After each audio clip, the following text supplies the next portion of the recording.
Hello, everyone, and finally, welcome back to Daily Kaylee Season 4. Although Halloween is over, I've taken a short little break to not only just have a break, but to spend time with family, spend the holidays with those that I love, and also find new content for you guys. If you're new here, I actually moved into a new house in September. I had a new baby last April, and things have been really hectic. But starting with season 4 this past fall, I have really wanted to get back into podcasting, and I want to pour my love into Daily Kaylee the way that I poured into it my very first season. For those of you that don't know, I don't make any money off of Daily Kaylee. This is not really a career for me. This is 100% a hobby. I love putting out content for you guys. I love researching new cases, old cases that have been forgotten. I just love connecting with you. So with that being said, if any of you have any case recommendations for the remainder of season 4, please message me. If you know me personally, you can find me on Facebook and message me. If not, you can go to my Instagram page at Daily Kaylee Podcast and just send me your cases. It doesn't have to be anything crazy detailed. Just send me a link to the case and I'll look it up. Thank you from the bottom of my heart to everyone who has been here since my very first episode, who has continued to support me for almost 4 years now. We are going on 4 years of Daily Kaylee. And if you haven't been here since the first episode, that's okay too. I'm so grateful that you choose to be here and this is how you choose to spend your 11 o'clock instead of being in bed like a sane person would be. Thank you for being here. Now that I've got the sappy part out of the way, which I usually do not put in these episodes, let's get into today's episode, which is all about Valentine's Day, my favorite holiday. We're talking about the St. Valentine's Day Massacre in Chicago, Illinois in 1929. If you are updated on your gang-related crime trivia, you've probably heard about this case. If you've heard of Al Capone, you've heard of this case. It's such a famous case. And I was actually surprised to learn that more people haven't heard of it. A lot of movie scenes have been based off of this case. It's iconic, truly. This case is all about the February 14th, 1929 massacre of 7 known gang members in Lincoln Park, Chicago. If you have seen any Batman movie, you are well versed on,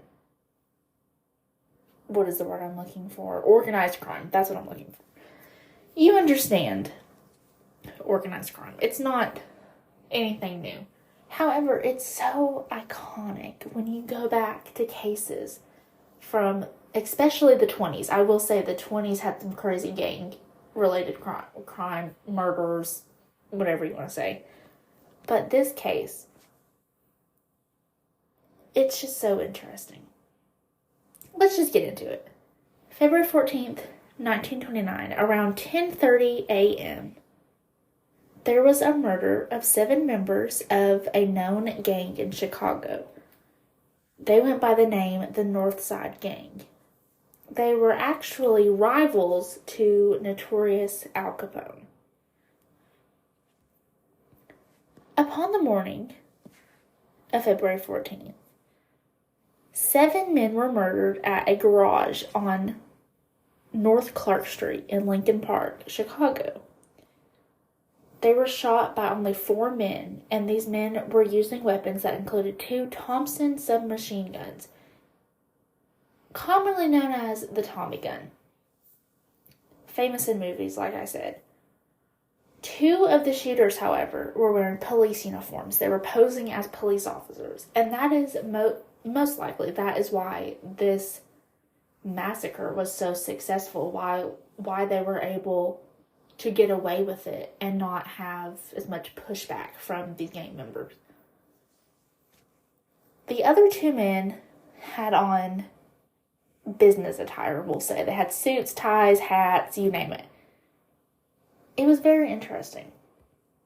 According to witnesses that were around the garage at the time of the murders, they saw the two men wearing the hats and the coats and ties being escorted out of the garage by two police officers, aka the gang members in disguise. They had it fully planned out, start to finish. It was flawless. The victims included 5 members of the North Side Gang, which at this time was controlled by George Moran, who went by the name Bugs. Of these 4 members, we had Moran's second in command, which was also his brother-in-law, James Clark, Adam Hayer, who was the bookkeeper and the business manager of the gang, Albert Weinshank, who managed a bunch of different businesses for Moran as a money laundering cover, and 2 gang enforcers, Frank Gusenberg and Peter Gusenberg. They were brothers. 2 of their associates were also shot while just happening to be in the garage. One of these men was Reinhard H. Swimmer, who was actually a former optician who turned into a heavy gambler and got involved in organized crime. He was not part of the North Side Gang, but he was a known associate of this gang. The second man was John May, who was actually just a mechanic who occasionally worked for Moran's gang. When the actual Chicago police arrived at the scene, they found there was one victim that was still alive. The man that was still alive was Frank Gusenberg, and he had 14 bullet wounds to his body, and he was still alive. He was not only alive, he was coherent. On the way to the hospital, he had been stabilized in the ambulance, and the police were attempting to question him. When they were asking him who did this, Frank said, "I won't talk. For God's sake, get me to a hospital." That is the last thing he said, because 3 hours later he died from his injuries. Can you imagine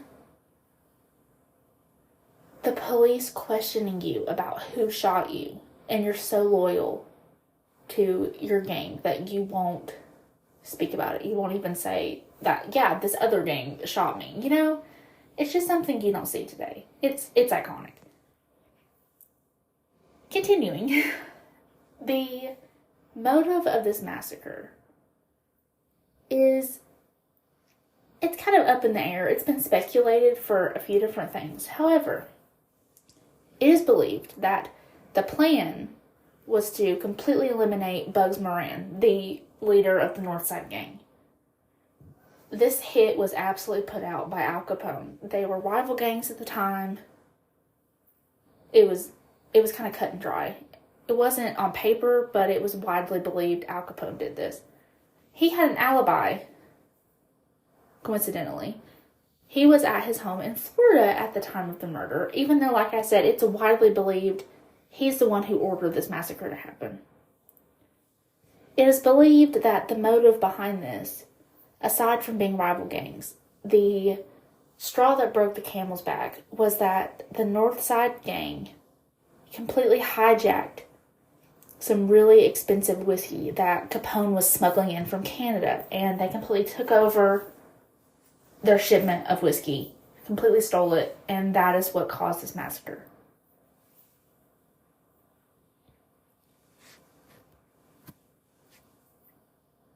At this time, Capone and Moran were both,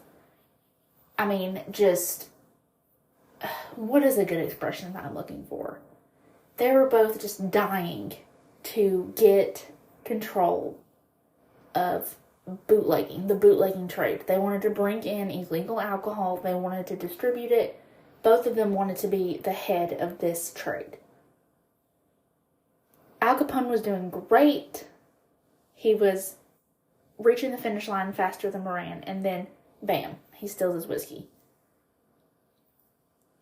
it's not a coincidence. I think, in my honest opinion, and the opinion of about 40 million other people, Capone definitely put this hit out on Moran. And did it backfire? Maybe.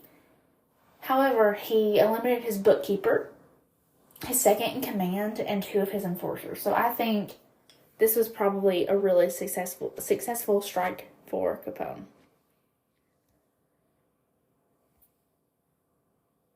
Although this case is so famous, and Capone himself is so famous, the actual 4 people in Capone's gang who committed this crime were never identified.